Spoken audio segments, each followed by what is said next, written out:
기분 나쁘신가요? 혹시? 아니요, 왜요? 뉴스공장에 뭔 의제 설정을 했습니까 사실. 맨날 이렇게 전선 설정을 했죠. 지금 여러분들이 가장 화내야 될 사람이 누구인지를 지정해주는 방송입니다. 자, 그런가 하면은 지금 뭐 재밌는 자료들이 계속 나오는데 이제 보안 수사권 관련해 가지고 여러분들 뭐 이제 별로 추가적인 뭐 토론을 너무 많이 예. 했어요. 근데 재밌는 게 좀 나왔습니다. 조국과 문재인 대통령이 보안 수사권의 일부 제한적 존치. 이게 이제 대통령이 말씀하시는 똑같은 상황에서 반말추. 그렇죠. 그러니까 공소제기 시한이 임박한 사안 등에 대해서 똑같은 얘기를 하셨더라고. 그러니까요. 문재인 대통령. 언제 했다라는 얘기예요? 작년에요. 작년에. 자, 함께 보시죠. 아주 제한적으로 검사가 개입할 수 있어야 된다. 예컨대 작년에 근데 이거 며칠 전에 쓴 글은 또 뭐야 이분? 네. 똑같아요. 아주 제한적으로 검사가 개입할 수 있어야 된다. 예컨대 공소시효가 임박했다거나 등등 여러 조건이 있습니다. 조국신당은 당연히 저도 당연히 제한된 조건 하에서 보안 수사가 인정돼야 된다는 입장입니다. 기본적으로는 그래, 이게 합리적이죠. 기본적으로 경찰에게 그래서 1차적 종결권은 경찰이 가지게 되고 검찰은 보안적인 수사권을 가지게 되는 이런 형태가 세계적인 스탠다드가 되어 있는 거고 어떤 제도가 마련돼도 검찰과 경찰은 수사에서 협력해야 되고 공조해야 되고 그래서 대한민국이 갖고 있는 수사 역량의 총량이 훼손되는 이런 결코 있어서는 안 되는 것입니다. 경찰의 잘못에 대해서는 바로잡을 수 있는 기회가 있다는 거죠. 맞아요. 검찰의 보안 수사에 의해서 잘못된 수사를 바로잡을 수도 있고 또 경찰관이 뭔가 잘못했을 경우에 당연히 입책할 수도 있고 감시 견제할 수 있는 장치가 있다는 것입니다. 아주 이거 그랬군요. 그러니까 대통령의 멘트와 정확하게 일치하잖아요. 근데 이걸 얘기하면 왜 국민과의 약속을 어긴 배신자가 돼야 되고 왜 정권이 필패해야 되죠? 이런 그렇죠. 유시민의 말도 안 되는 말에 대해서 왜 정청래는 노코멘트라고 하면서 사실상 동의를 하고 있는 것이죠. 이거 좀 많이 좀 여러분들 공유를 좀 해 주셔야 될 것 같고요. 그런가 하면은 이해찬 그러면 전 고문은 어떤 입장이었을까? 이것도 한번 들어볼게요.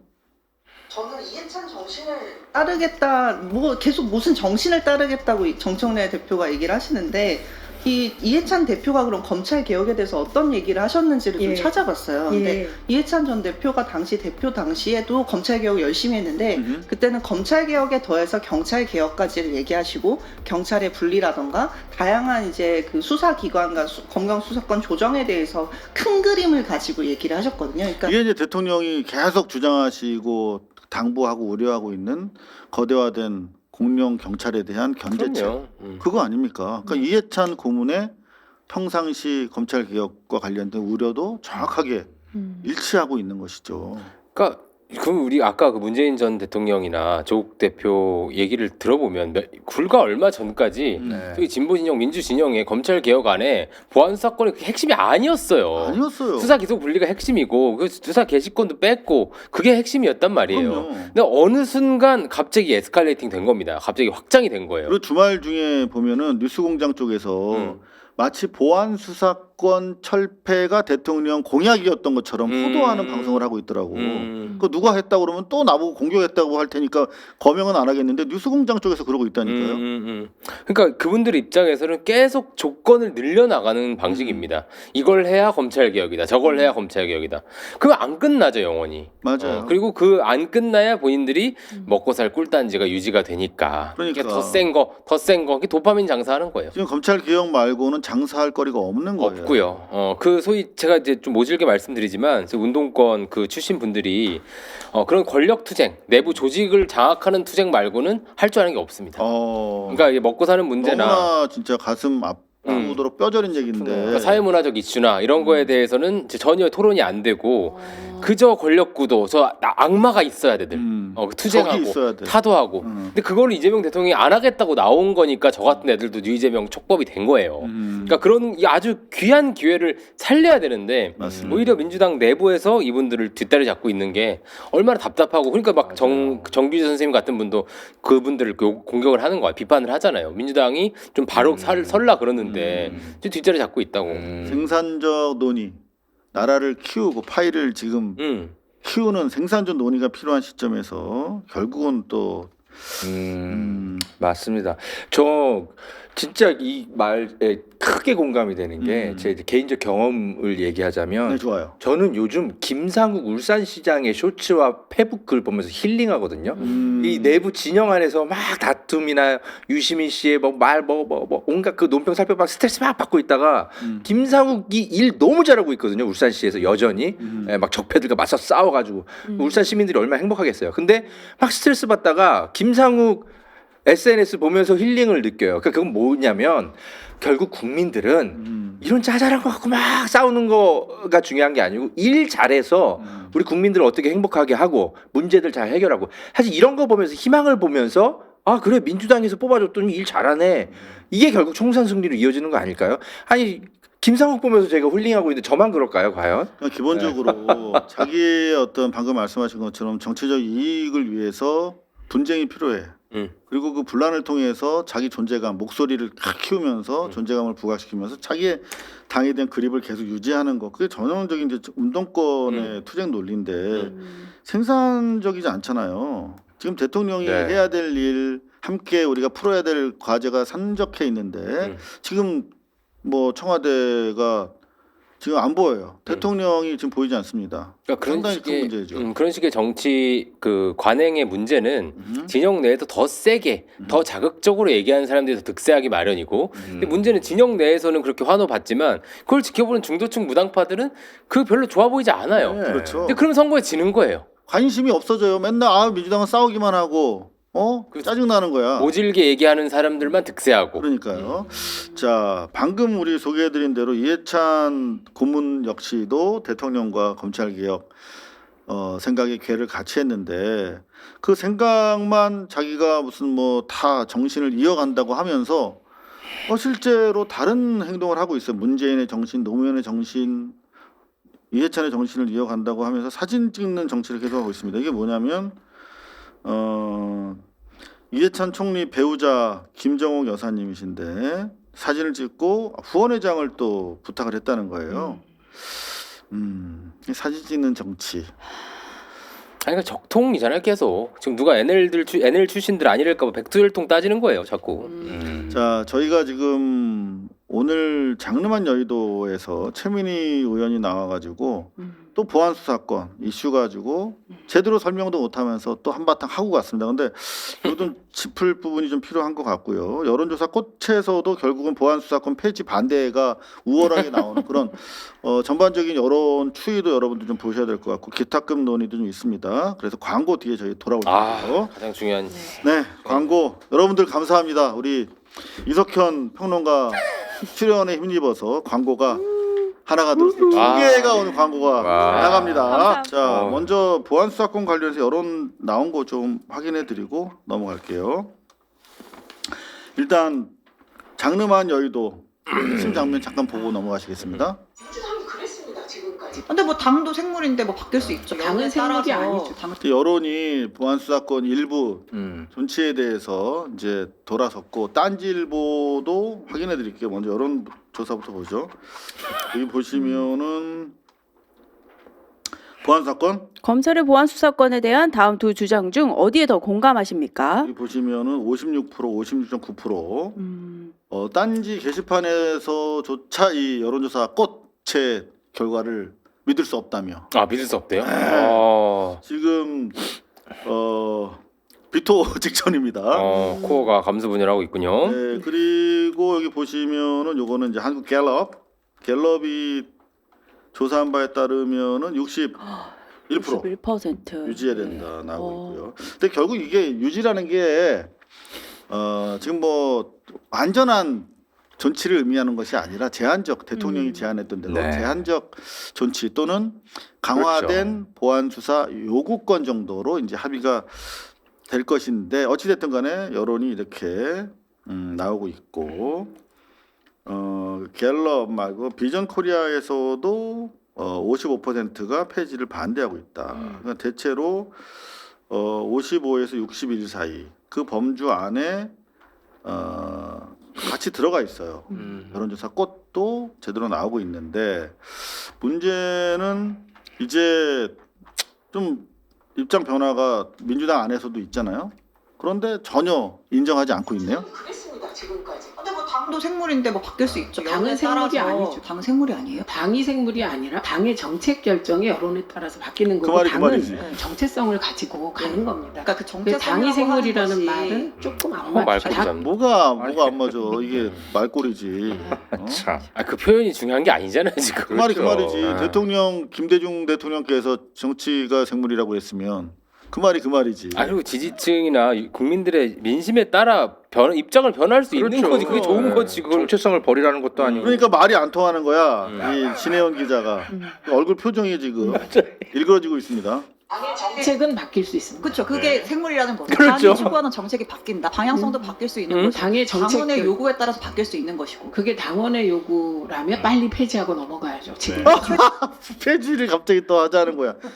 이게 뭐 널 말이 안 통해요. 요구에 따라서 바뀔 수 있는 것이고. 그게 당원의 요구라면 빨리 폐지하고 넘어가야죠. 당원이 지금 폐지하지 말자라고 하는 주장이 높다는 거 하잖아요. 여론도 높아졌죠 많이. 응? 최근에 그 갤럽 조사를 보면 민주당 지지층만 놓고 봤을 때도 보안수사권을 유지해야 한다가 더 높더라고요. 아니 근데요. 이 여론이 지금 그렇지. 여론조사는 정말 생물이잖아요. 검찰 개혁을 민주당이 한 목소리로 주장할 때는 안 그랬다는 거예요. 사실 민주당이 검찰 개혁을 안 한 건 아니잖아요. 지금 수사기소가 분리되어 그 얘기는 좀 그게 아니고요. 조정돼 있습니다. 민주당 조정돼 있대. 끝난 게 아니라는 거 검찰 개혁이. 그 당은 생물이 아닌데 여론조사는 생물이고. 아 그러니까 뭐가 생물이고 아니고 다 생물 아니야 그냥. 아유. 그런가 하면은 이제 뉴스공장의 의제 설정과 관련된 그러니까 뉴스공장의 영업사원 1호 영업사원이시잖아요. 최민희 의원. 이걸로도 붙었습니다. 그러니까 이거 지금 이 말씀에 뉴스공장의 의제 설정 능력이 월등하다 이렇게 인정하시는 거잖아요. 대단하죠. 예, 뭐 인정합니다. 네. 뉴스공장이 무슨 의제를 설정했어요? 아주 도발적인 질문이에요. 원래 잘하십니다 신영. 생각해 보면 특별히 특종이라든가 그런 게 없어요. 오보로 특종을 많이 했죠. 이를테면은 장인수 공천거래 오보, 김민성 합당 반대 오보, 정청래 악수 패싱 오보. 이거 대단히 한국 사회를 흔들었던 오보예요. 그러니까 그거 외에 특별히 무슨 뭐 의제 설정한 게 기억나십니까? 저는 별로 안 나는데.